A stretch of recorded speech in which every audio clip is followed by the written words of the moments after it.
Ladies and gentlemen, scrambled eggs violations.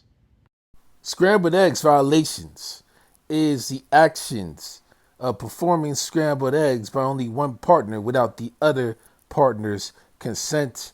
If, the partner starts to resist, the other partner refuses, he can literally act an ass and God knows what may happen. And yes, scrambled eggs is Seggs. Examples of scrambled eggs violations. RAP3. Domestic violence. ABUS3. A ault. Again, A AULT. Station. And I forgot to tell you one more thing. It's not just men that can perform scrambled eggs violations. Women can do it as well. Women can do it towards men. Women can do it towards their own same sexes. Men can do it towards their own same sexes when it comes to scrambled eggs violations. And also note there could be false scrambled egg violations also.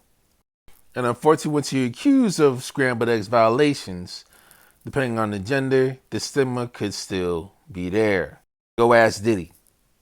As I stated before, if you are a actual victim of scrambled eggs violations, of any form, and there's some practical ends, if there's any physical bruises that you've had, any form of traumatic events that you dealt with, it is best to try to talk to family members, talk to close friends about the issue immediately, so that you'll be able to actually come up with like a very, very thorough plan and make sure you have thorough protection to see how you're going to actually appropriately file charges to the authorities, in the hopes that they could actually start a criminal investigation in regards to this issue without any retaliation whatsoever. It's best if you know that you're dealing with someone with power.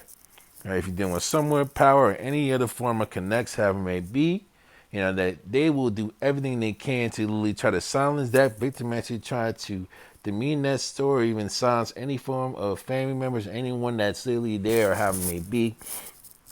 You have to make sure the investigation is actually done through a third person. And make sure you have those victims involved, and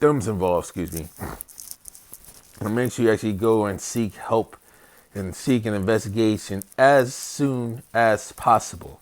Because the longer you wait, unfortunately, the harder it is going to be and the more messier and sketchier it could potentially be, with a lot of confusion and messages down the pipe. Now, if you're actually accused of any form of scrambled eggs violations, and you're actually being very intimate, you're being very friendly, you're being very respectful, and you hadn't done any bruises, you hadn't really done any malicious intent whatsoever, you need to fight for your life. You need to get defense attorneys. You need to try to make sure you clear your name and fight for your life and fight for your reputation by any means necessary.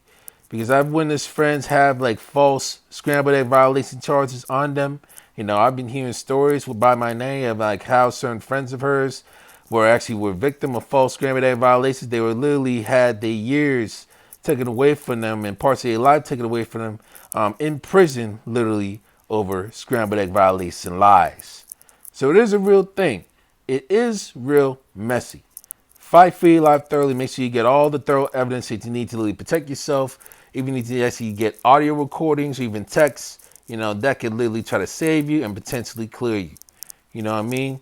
But even though these things do happen, unfortunately in certain courts, depending on who they like and who they don't like, they could withhold some certain evidence that could clear the accuser, or actually try to hold them off, just try to fuel a narrative, or they could literally botch cases just to try to let the accused free.